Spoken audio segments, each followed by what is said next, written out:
C'était il y a tout juste 20 ans, le 29 mai 1985. La Juventus de Turin est opposée à Liverpool en finale de la Coupe d'Europe des clubs champions.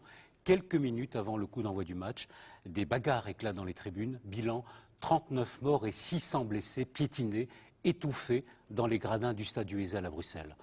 On aurait pu croire que ce drame allait servir de leçon, il n'en est rien.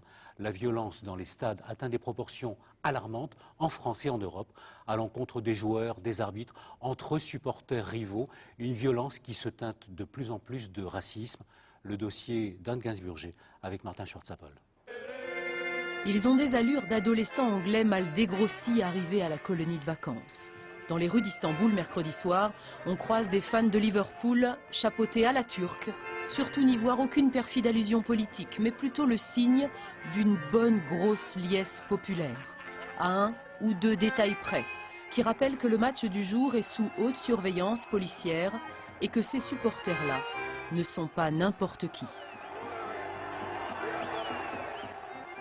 Personne en effet n'a oublié ces images des supporters de Liverpool il y a tout juste 20 ans au stade du Heysel.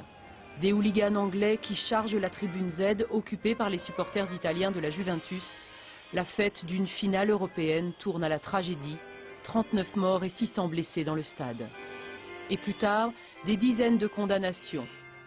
9 mois de prison pour Terence Wilson et fin de partie inattendue pour un fan de foot. Il est aujourd'hui maître nageur et bien critique à l'égard du monde du football. Non, ça ne sera plus jamais pareil. Le fondateur du club, le grand Bill Shankly, disait « Le football est plus important que la vie et la mort ». Eh bien non, je ne suis pas d'accord avec lui. Mais tous ne sont pas désintoxiqués et continuent de salir l'esprit du sport. Ivres de bière, de rage et de haine. Ils sont nostalgiques de Franco ou fervents admirateurs de Mussolini. Certains même en Italie ont fait d'Arkane, chef de guerre serbe poursuivi pour crimes contre l'humanité, leur héros. Drôle d'Europe où s'affichent les croix celtiques, les croix gammées et de bien sinistres signes en mémoire desquels se sont reformés des groupuscules d'extrême droite.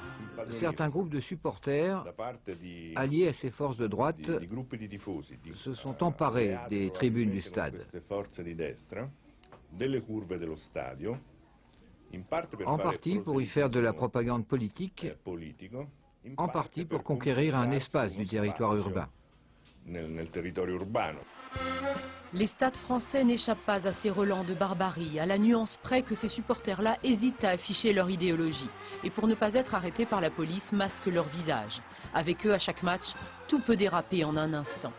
Le Parc des Princes accueille l'un des matchs les plus redoutés du championnat. Attention pour la rentrée des joueurs, là maintenant, moniteur de reçu. Paris Saint-Germain, Olympique de Marseille. Pour Marseille, score 1-0. À l'intérieur du stade, les supporters des deux camps sont surveillés sans relâche depuis un PC sécurité en ébullition. Véritable tour de contrôle.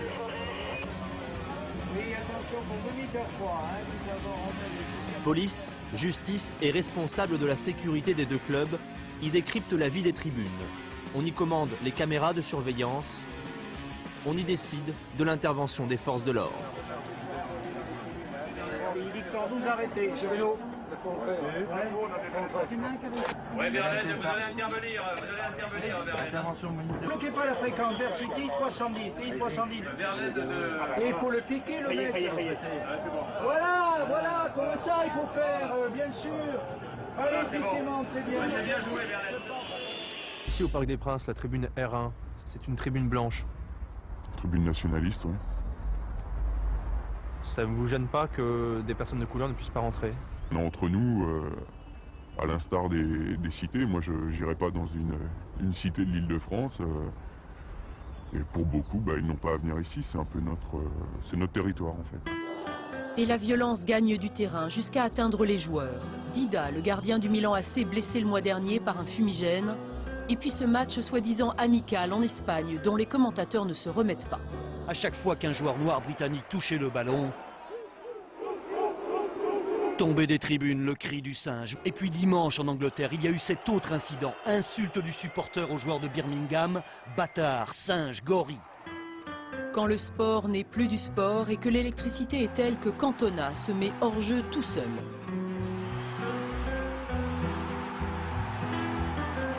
et que l'entraîneur Fernandez se fait sortir pour insulte à arbitre. La violence sur les visages.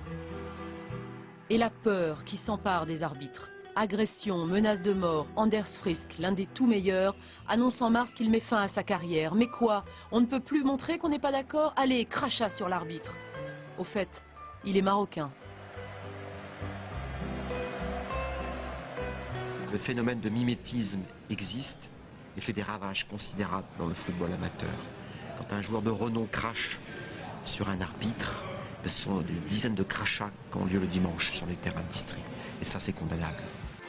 Pour ce crachat, Barthez a été suspendu jusqu'en octobre, mais le pli est pris et les agressions contre les arbitres se banalisent, comme en témoignent ces deux hommes victimes il y a 10 jours dans le Var d'une expédition punitive. La porte des vestiaires s'est ouverte, on ne sait pas comment, et là ça a été le déchaînement de la rage, quoi, la haine. Quand vous avez des dizaines de personnes qui vous tournent dessus, qui essaient de vous tuer avec des pierres, pour rien, on ne peut qu'avoir peur.